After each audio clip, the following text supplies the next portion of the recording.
Hello, everyone. Awesome, thank you. Thank you so much for attending this talk about architecture for flow with Wardley Mapping, domain-driven design, and team topologies. I guess a lot of buzzwords in just one talk title. So let's start debunking all these buzzwords. So most initiatives that try to change or to optimize a system are usually directed at improving parts taken separately. So they tend to focus on local optimization of the separate parts. But from a system thinking lens, local optimization of separate parts will not improve the performance of the whole. Dr. Russell Eckhoff, one of the pioneers of the system thinking movement, stated that a system is more than the sum of its parts. It's a product of their interactions. And the way parts fit together determines the performance of a system, not on how they perform taken separately. And he also claimed that if the systemic nature of an organization or system is ignored, the efforts of improving and changing that systems are doomed to failure. So when building systems in general, we are facing the challenges between building the right thing and building the thing right. Building the right thing addresses effectiveness and addresses questions such as how aligned is our solution to our users and business needs? Are we generating value for our customers, and have we understood the problem, and do we share a common understanding? Building the thing right, on the other hand, focuses on efficiency, like efficiency of our engineering practices.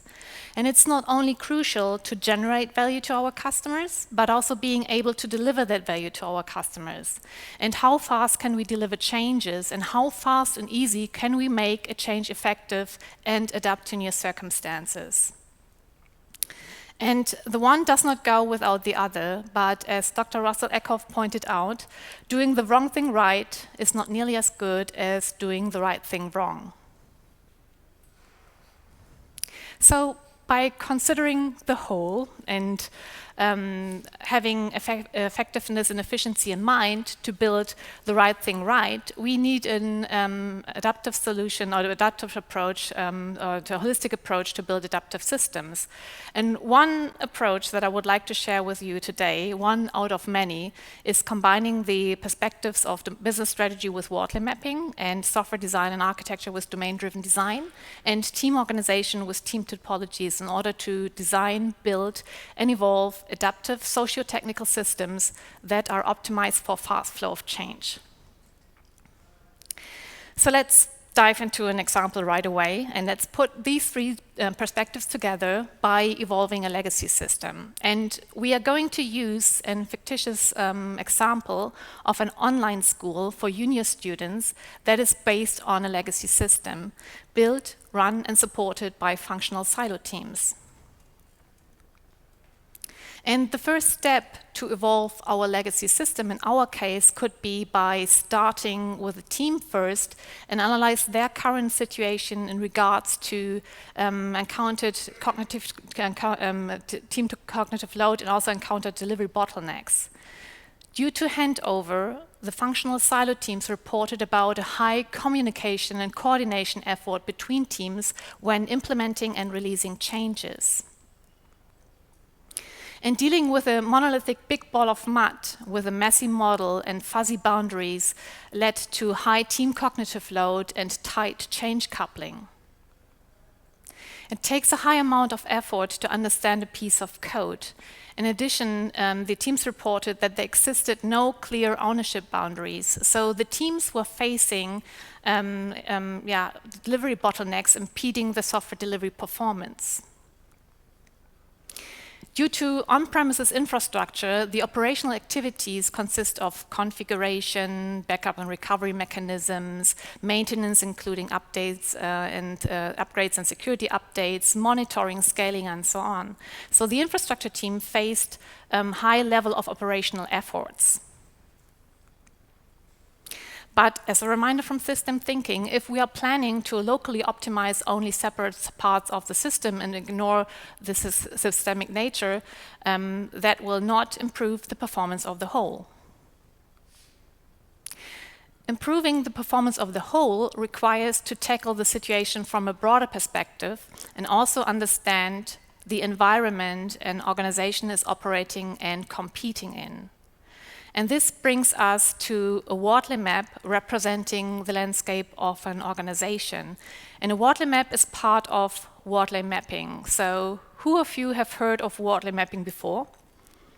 A few hands are coming up, awesome. So Wardley Mapping is a business strategic framework invented by Simon Wardley, and it helps to design and evolve effective business strategies based on situational awareness and movement following a strategy cycle. And the strategy cycle is composed of 5 sections, and we are not going to address every section of it, only a few of them. And the strategy cycle is a representation of change and how we need to react to that change according to Simon Wardley.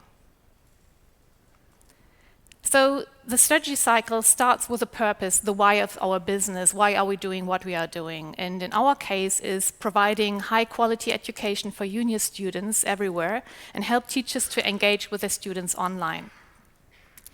The next section of the strategy cycle is the landscape. The landscape an organization is operating and competing in, visualized with a Wardley map. So let's create a Wardley map together. A Wardley map itself is usually composed of a y-axis and an x-axis, and the y-axis represents the value chain. And so to derive this value chain, it starts with the question identifying your users first, and your users could be your customers, it could be your shareholders, business partners, or even internal users. And in our case of our online school, we are focusing on the teachers and the junior students as the users of our online school example. The next step is to identify the user needs, and the user needs, they are representing the problems that the users would like to get solved. So the user needs are the subject area for which we build a product. In our case, we would like to, the teachers would like to create course content or planning a class, helping the students during their studies, evaluating the students' learning progress. And the students, they would like to study courses, requesting and receiving help, and also receiving evaluation and feedback. And both need to sign up and sign in as well. And the users and the user needs, they are representing the anchor of the map that all subsequent components relate to. So the next step is to identify those components that fulfill the user needs either directly or indirectly by facilitating other components in that value chain, and determining the dependencies and positions of this component in that value chain. So at the top, we have those components that are most visible to your users, where your users are touching your system, and at the bottom, it gets more and more invisible to the users. In our example, the teachers and the students, they are interacting directly with an online school component, so that is located, that's most visible to the users and located at the top of the value chain. At the current stage, we are dealing with a monolithic big ball of mud as one single component that we will decompose later when we come to domain-driven design. And this online school component depends on other components, such as infrastructure components, for example, search engine, message broker, data storage, SMTP server, and compute platform, and a virtual machine components. So they are less visible to the users and located further down the value chain. And the next step to derive this Wardley map is determine the stage of evolution per component in our value chain. So to plot those components on an evolution axis going from left to right. So the left we have Genesis with brand new things, then custom build, then product and rental such as off-the-shelf products and open source software solutions, and commodity and utility on the right spectrum of our Wardley map. And to determine the stage of evolution per component, we can look at climatic patterns that are impacting our landscape. And with climatic pattern, we come automatically to the next section of our Wardley map. And the climatic patterns, they are describing external forces that are impacting our landscape over which we have no control. However, understanding the climatic patterns is very important to anticipate change. Understanding climatic patterns gives us an idea where the landscape might change. And Simon Wardley has compiled a list of 30 different climatic patterns.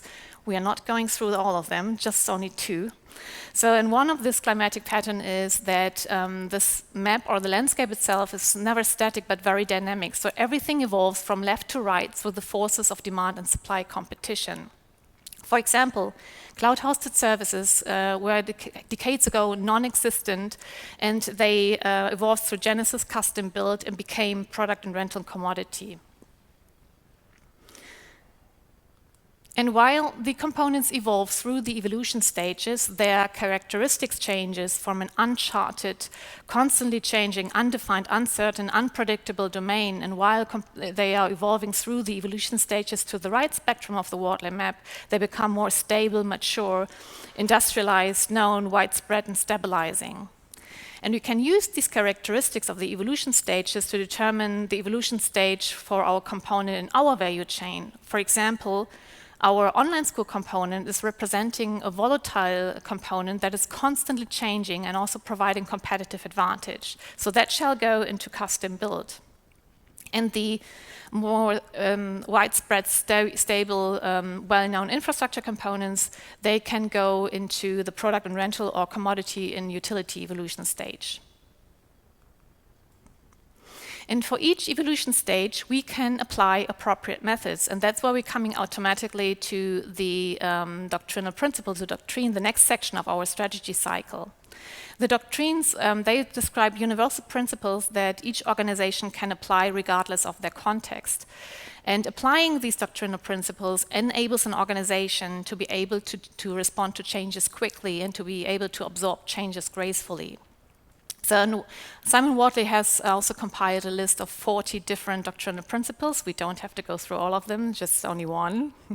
So, and one of these doctrinal principles is that applying using appropriate methods per evolution stage. So this means that we should build components in Genesis and custom build in-house with preferably agile methods, or using or buying off-the-shelf products or using open source software solutions for components in product and rental with preferably lean methods, or outsourcing components in commodity to utility suppliers or using preferably Six Sigma methods. Coming back to our online school component, applying the structural principles of using appropriate methods per evolution stage is that we are then developing the online school component in-house. And for the infrastructure components such as search engine, message broker, data storage, and so on, we are at the current state using open source software solutions. And the virtual machine component is provided by a server-hosted provider as an off-the-shelf products. And we can use this map as a foundation for future discussion to evolve our legacy system. But before we go there, let's go back to the team perspective that we have started our journey with. So to optimize for fast flow of change from a team perspective requires to know where the most important changes from a team requires to avoid functional silo teams with handover. Instead, we need to aim for autonomous cross-functional teams that are responsible for designing, developing, deploying, testing, and operating the systems they are responsible for. We need to avoid handover so that work is never handed off to another team. And we also need to use small, long-lived teams as the norm. And the teams need to own the system or subsystem they are responsible for. They need to have end-to-end responsibility to achieve fast flow. And we also need to minimize the team cognitive load, because if the team cognitive load is largely exceeded, it becomes a delivery bottleneck, leading to quality issues and delays. So, and while the communication within a team is highly desired, we need to minimize or restrict a high ongoing communication and coordination effort between teams to enable fast flow. And that's where team topologies can help us with the well-defined team types and the well-defined interaction modes. So who of you have read the team topology book from Manuel Paich and Mel Skelton? A few hands are coming up. Awesome.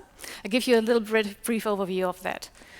So the the cross-functional autonomous stream-aligned teams, they are aligned to a continuous stream of work, and they are focusing on a fast flow of changes. But to be able to focus on a fast flow of changes and to be able to produce a steady flow of feature deliveries, they need the support from other team types. For example, from the platform teams. And the platform team, they support the streamline teams and delivering their work and are responsible for platforms that the streamline teams can easily consume. And this platform can vary in its level of abstraction. So at a lower level, it can abstract away infrastructure, cross-cutting, networking capabilities. And at a higher level, it can abstract away also a design system, a data platform, and so on. And the platform teams, they provide internal services and tools for using that platform they are responsible for. Or the streamline teams can get support from the enabling teams that support the streamline teams in identifying and acquiring missing capabilities and skills for the streamline teams. Or they can get support from the complicated subsystem teams as an optional team type that are supporting the streamline teams on particularly complicated subsystems that require very specialized knowledge. And all of them, they are aiming to increase the autonomy and reduce the cognitive load of the streamline teams to enable a fast flow of change at the end. So that is the overarching common goal of all the teams, to enable a fast flow of change. But arranging these teams and these team types is not enough to become effective. How these teams are interacting with each other and when to change the team interaction is also very crucial for organizational effectiveness. And with collaboration, teams are working very closely together over a limited period of time, aiming for a common goal. And it's suitable for rapid discovery and innovation, for example, when exploring new technologies, for example, together. But collaboration is meant to short-live. And X as a service, that suits well. One team would need a code library or a component, an API or platform that can be effectively provided as a service by another team. And it works best or is suitable where predictable delivery is needed. Facilitation, that is the interaction mode that comes into play when one team would need active help from another team. And so this interaction mode is very typical, for example, for enabling teams.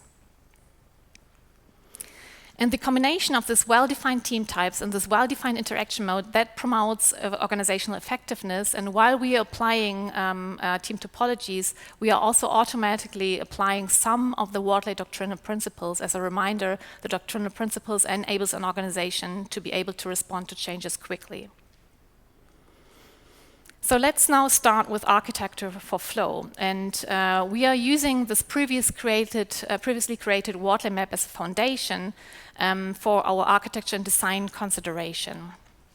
So architecture for flow, or optimizing a system for a fast flow of change, requires to know where the most important changes in our system occur, the streams of changes.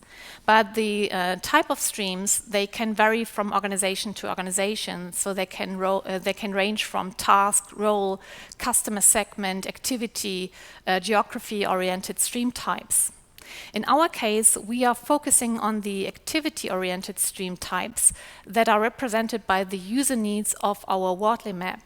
So the user needs of creating course content, planning a class, or helping students, these are representing good candidates for activity streams of changes, and they need to be focused on when we are trying to optimize our system for flow. And the users and the user needs are representing on the one side, on the one hand, the anchor of our Wardley map, but also represent the problem domain when we come to domain-driven design. And understanding the problem domain and partitioning it into smaller parts, the subdomains can then be another step in our architecture for flow. And that's where I come to domain-driven design. So domain-driven design is designing software based on domain models, first proposed by Eric Evans in his Blue Bible of Domain-Driven Design. So who of you have read this Blue Bible of Domain-Driven Design? Keep your hand up till the end. So for me, it took me at least 4 times to read through that one. It's really dense with a lot of information, but very, very wise. So, and domain design comes with a core statement. In order to build better software, we have to align its software design to the business domain, to the business needs, and to the business strategies. And while we are applying domain-driven design, we are also applying automatically some of our Wardley's doctrinal principles as well.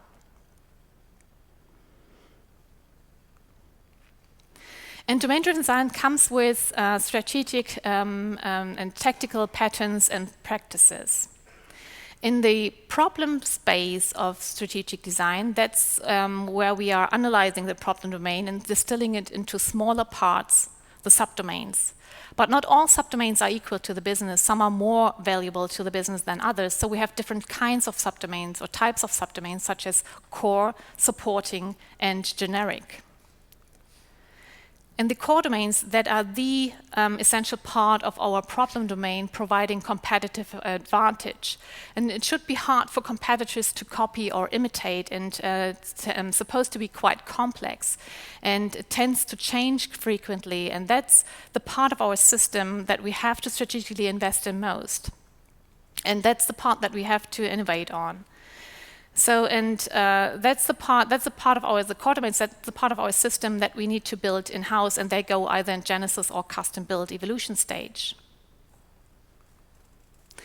The supporting subdomains, they are supporting the core domains. They provide no competitive advantage. They are quite simple and do not change very frequently. And if possible, we should look out for buying or using off-the-shelf products, or you're using open source software solutions. And if this is not, then it goes into product and rental evolution stage. And if this is not possible, if we need to custom build the supporting subdomains, we need to be aware that we should not put too much development effort in that part of the system, because it does not provide competitive advantage.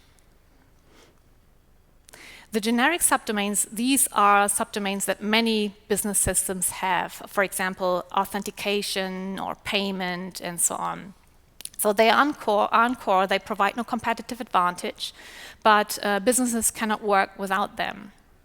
And they are generally complex, but already solved by someone else. So buying off-the-shelf products or using open source software solutions or outsourcing to utility suppliers can be applied then to the generic subdomains. And these different types of subdomains, core, supporting, and generic, gives us an indication where to invest the most development effort, and that should be supposed to be in the core domains, providing competitive advantage. By the way, I'm providing my slide deck if you are at the end as well. So in regards to our online school example, so going back to our example, the user needs of creating course content, planning a class, and learning support and studying courses, they fall into the resort of the core domains. So they provide competitive advantage, leading to a high level of differentiation. So they embody complexity and tend to change frequently and are not widespread in any other business system, because these are our differentiators. So and that is the core domains that we would like to strategically invest in most, when we put the most development effort into, and where we have the most opportunity for innovation. On the other hand, the evaluation of students in their learning progress does not necessarily provide a competitive advantage, but supports the teacher's experience and is necessary for the organization to succeed.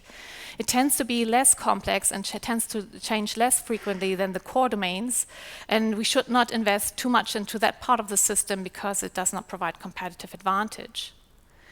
And the user needs of signing up and signing in, they embody user needs of the generic subdomains. So many business systems need these subdomains of registration and authentication.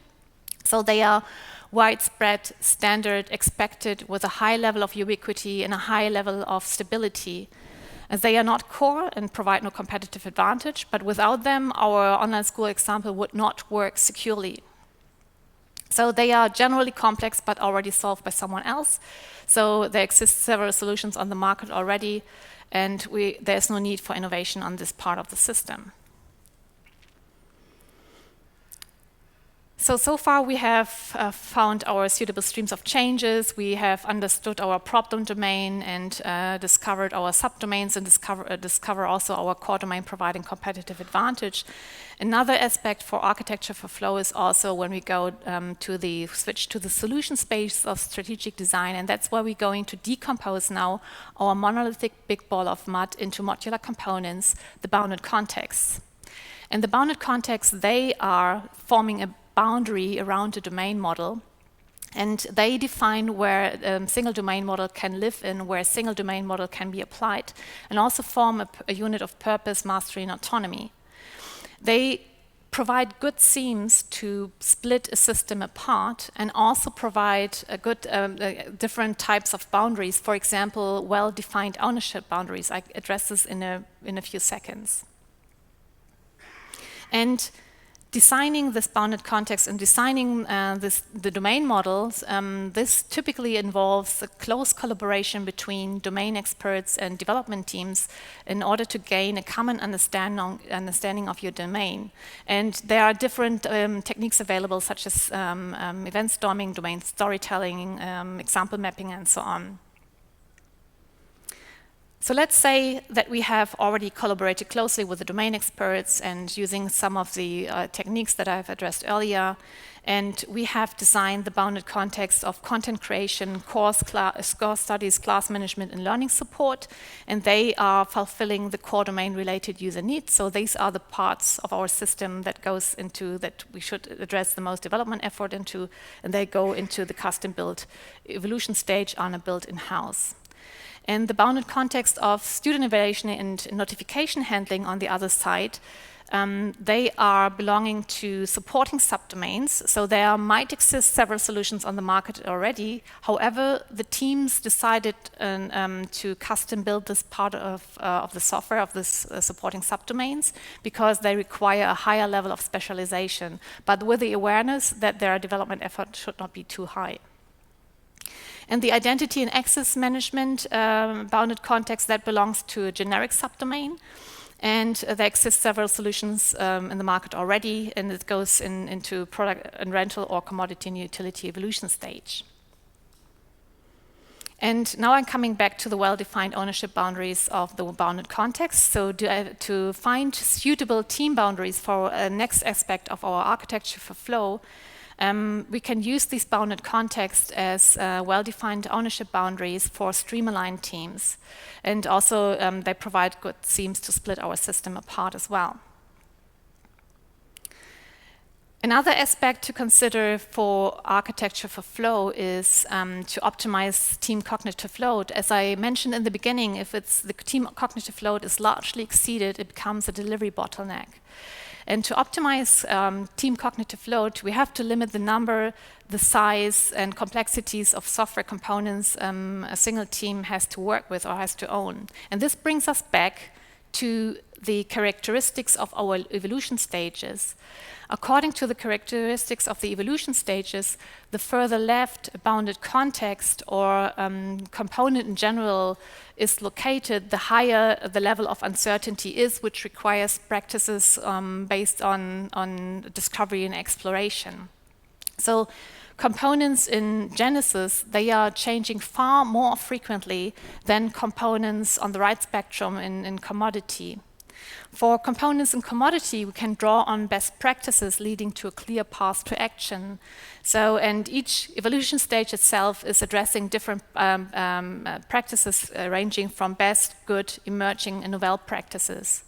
And the more unclear the path to action is, the higher the team cognitive load could be. That means that a single team can own more or larger components that are located on the right spectrum of our Wardley map as a heuristics than located on the left spectrum of our Wardley map. And so we have to keep this level of uncertainty, the change rate, and the clarity of paths to action in mind when we want to manage the team's cognitive load. And another aspect for optimizing team cognitive load is also to establish clear responsibility boundaries, and so that for clear responsibility boundaries, we need to assign each bounded context to a single team only. We should not share bounded contexts across teams, because that would diffuse their ownership.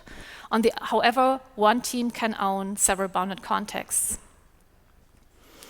And one of the last aspects to consider for architecture for flow is that we need to identify services that are needed to support a reliable flow of changes. And as I mentioned in the beginning, that the streamlined teams, they rely on platform teams providing platform as a service. And this brings, in our case, in our example, the focus on the infrastructure components right now. And the platform itself, that shall reflect a thinnest viable platform that is just big enough as needed and not become bigger than needed. And it could start, the thinnest viable platform could start with documentation, with standards, with best practices, or with templates, and can evolve later into a digital platform with self-service services and tools and APIs. So the previous consideration might result into this possible team constellation as a first draft, as a very, very first draft. So, the 4 core domain-related bounded contexts can be split among 3 different streamlined teams. The supporting and generic related bounded contexts can be handled by another streamlined team, and the infrastructure components can be taken care of by one or multiple platform teams. Before we are going now into the transition phase and implementing flow optimization, we also need to consider one aspect as well, and this is we need to mind potential inefficiencies, or to consider efficiency gaps. So we want to avoid building or evolving our system based on inefficiencies, because inefficiencies also impede our fast flow of change. Inefficiencies also impede our software delivery performance. So if the evolution stages of the components that we are using in our organization differ from the ones that are available in the market, we might encounter an efficiency gap. So for example, if we are using custom-built components in our organization and an equivalent is available in the market as commodity, we are lagging behind. And this can be encountered with inefficiencies. And the bigger the gap, the larger the inefficiency of the organization might be. And closing that efficiency gap could be, in our case, by migrating on-premises infrastructure components to cloud-hosted services, which I will address in a second. So at this moment, we have not transitioned anything yet. We have not touched any code. We have not reorganized anything yet. We only did prior design and architecture considerations. And now the question arises how to implement flow optimization. And implementing flow optimization involves, in our example, a team-first approach through dynamic reteaming and an evolution of team topologies interaction modes that support and execute a cloud migration strategy. So to close the previously mentioned efficiency gap, we are going to focus on the infrastructure components first, and our plan is to migrate those on-premises infrastructure components to cloud-hosted services. And for that purpose, we are focusing focusing on forming the platform team first from members of the previous back-end and infrastructure teams. And this new platform team is then starting as a new team and starting the cloud migration journey as a new team on the side with the freedom to learn, explore, discover, and assess cloud migration strategies. It determines the migration plan, path, and also determines the new platform. So in this example of our online school, we are starting with the replatforming cloud strategy. And with replatforming, we are modifying the underlying infrastructure by replacing the on-premises infrastructure component with cloud-hosted services, while we keep the applications architecture the same. And we can replatform these on-premises infrastructure components step by step incrementally. So with replatforming, we are offloading the management of infrastructure components to the cloud provider, and this reduces also the operational efforts on our side, and also improving the performance, scalability, and elasticity of the infrastructure itself. And once the on-premises infrastructure has been fully replatformed to the cloud-hosted services, the remaining infrastructure team can then merge into the previously formed platform team as one team, and can then split later into separate teams if this is applicable. So far, we have replatformed our infrastructure components, but we will also like to modernize our monolithic big ball of mud. And that's where we come to the next cloud migration strategy of refactoring. And refactoring typically involves to split our applications architecture into smaller parts. And for refactoring, we are aiming to decompose our monolithic big ball of mud into the previously designed bounded context. And just to start the refactoring journey, we are forming first streamlined teams from members of the previous front-end and back-end team.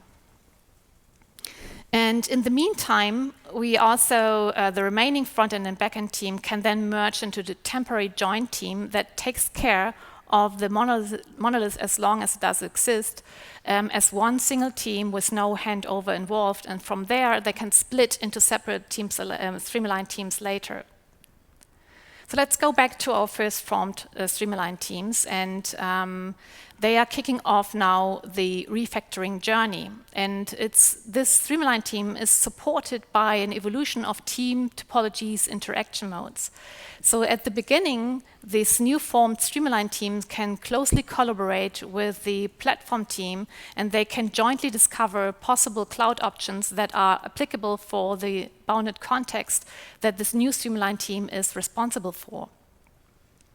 And this new streamlined team might decide to refactor their bounded context based on serverless technologies as one example. So, and as soon as these potential options have been discovered, as soon as knowledge has been shared, then this close collaboration mode can evolve then into limited collaboration, limited facilitation mode, where we are changing then from daily interaction to on-demand interaction. And this can evolve later into X as a service once the serverless ecosystem is more established in the organization, where then the platform teams then provide best practices, standards, tools, and API for consuming the cloud services. So, and as a potential next step, the previously merged team will split then in the next streamlined team, and now the team topology interaction mode will change. And now these second streamlined teams, they are proceeding with their cloud journey and getting now active help from the previous streamlined and platform team during their cloud journey. And can also, so the platform team can suggest again possible cloud options for their bounded context. They can also coach them how to use a CI/CD pipeline in a serverless ecosystem, or point to the platform as a service that it has established before and incorporate their feedback while they're using it. Or the first formed streamlined team can share their knowledge with the new streamlined team and coach the new streamlined teams about best practices, how to implement serverless function and hexagonal architecture as an example. So in that, at the end, we have then the next streamlined teams can go on their journey, and they also receive active help during their cloud refactoring journey as well, so that at the end we could refactor our monolithic big ball of mud into modular bounded context through dynamic reteaming and an evolution of team topology interaction modes, and that we can then optimize for fast flow of change. And I might have exceeded your cognitive load during this talk, because I tried to merge everything of this perspective into one talk now in this very short period of time. I'm sorry about that, I apologize. But there's a good thing. So one thing is that you can start small.